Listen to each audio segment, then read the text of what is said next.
Hey, music fans, welcome back to the Real Music Observer. My name is Dave, observing real music in real time for real people like you and me. Um, Today, we're going to talk a little bit about the Journey controversy that I spoke on in a video yesterday. Um, I subscribe to a number of folks so I can kind of glean some information from them. I like this one guy. I'm not going to mention him by name.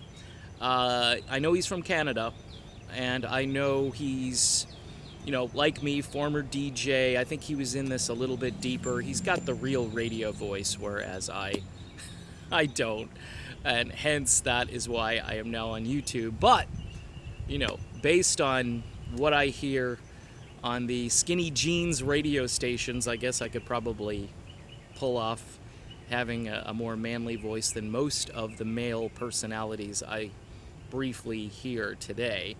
Uh, this person on this page was making a very large leap to say that Jonathan Cain wants to turn Journey into a Christian band, and he wants the band to go in that direction. Even during the whole dialogue that this guy had on his YouTube channel, he was talking about how Neal wanted somebody who was a player, who was who was committed, who wanted to take things to the next level. And Sean even poked a little fun, saying that he believes this is God's plan for Journey. Okay, that's what Neal said. And that was clearly a jab at John Cain, who wants to move the band, in a Christian direction? No. John Cain is really devoted now to his faith. He's married to a very high-profile person who's also involved with the President of the United States. So hence the Democrat-Republican thing comes in, whereas people now are going to associate Jonathan Cain with the president. Now, if you don't like the president, then you're going to associate the president with Journey in sort of a roundabout way. So when Neal talks about branding, which is key, he's branded this band, and as I said in the video I did yesterday, he smartly said, you know what, no politics, no songs about politics, no songs about saving the whales or anything like that.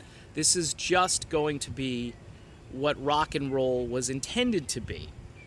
A good time, an escape from your mundane world. That's why so many people love the band Journey. Now, Journey does have an optimistic bent to their lyrics, and you can attribute some of that to John Cain.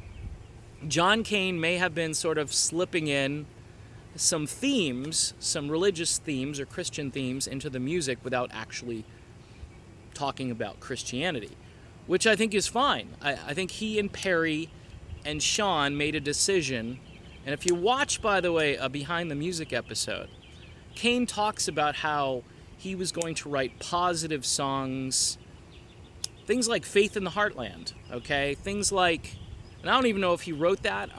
It sounds like something he would write. I don't know the writing credits on that. But you go back to Faithfully and Don't Stop Believin', and you really kind of hear John Cain's influence there. But for this guy to kind of make this leap that, it's this pushy John Cain that wants to turn Journey into a Christian band. Even Neal did not say that. And if you're going to go out on a limb and do conjecture, and I do conjecture too, but I kind of use the facts and I use the circumstances, and nowhere in Neal tweets did I hear, yeah, we're going to try to keep Journey from becoming a Christian band. And I don't think, look, if Journey became a Christian band, they wouldn't be played on Christian radio. I guarantee you that. And their classic rock fans would be like, what? What are you doing that for? I think the two genres are very separate. You rarely see any crossover from that to that, although, you can make an argument. There are certain bands like Petra, and I don't know. I'm just losing my train of thought on the Christian bands that rock hard and so forth and could. But you don't hear those bands on classic rock stations. The closest song is like God Gave Rock and Roll to Us, which Kiss covered and was originally done by Argent, I believe, back in the early 70s. So, again, the only reason I'm talking about this is because if you go on this channel and you make statements, and I know a lot of people don't like what I say, this is an opinion type of music observation channel. So if you just want to hear, oh, today, Greg Allman died.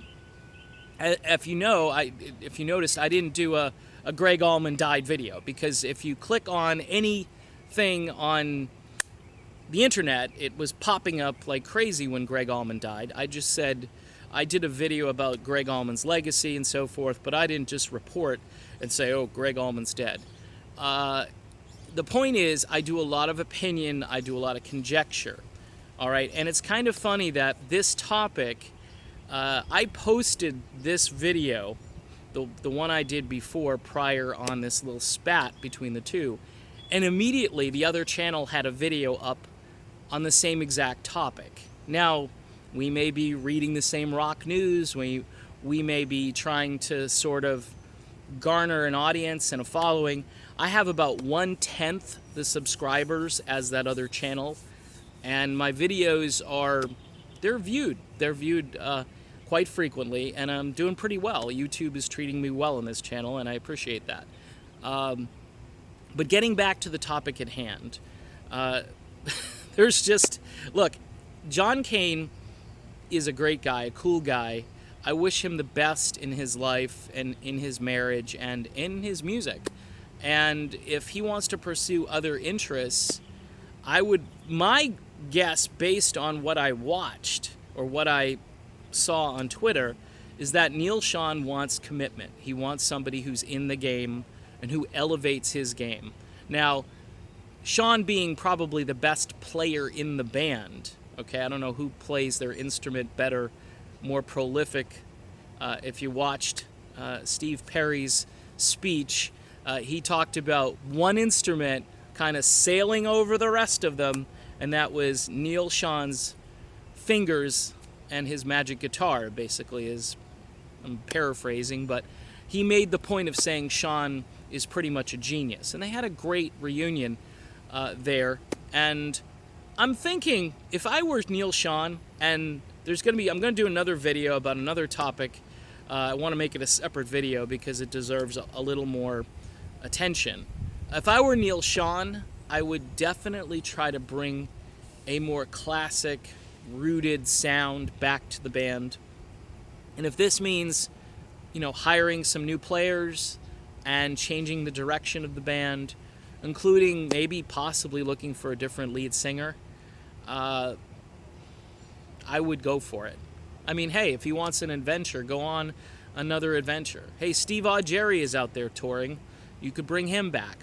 I'm not sure if his voice is up to it, and I know Neal has high standards, but I'm just saying, if you want to change back to a band that is more rooted in classic rock and isn't just going to be this tribute band with an occasional crunchy sounding album, which kind of eventually really lets go of their old sound, then you need to think about like Greg Raleigh and bring back some folks that know how to play the old Journey stuff, but maybe with a fresh intent. You know what I'm saying?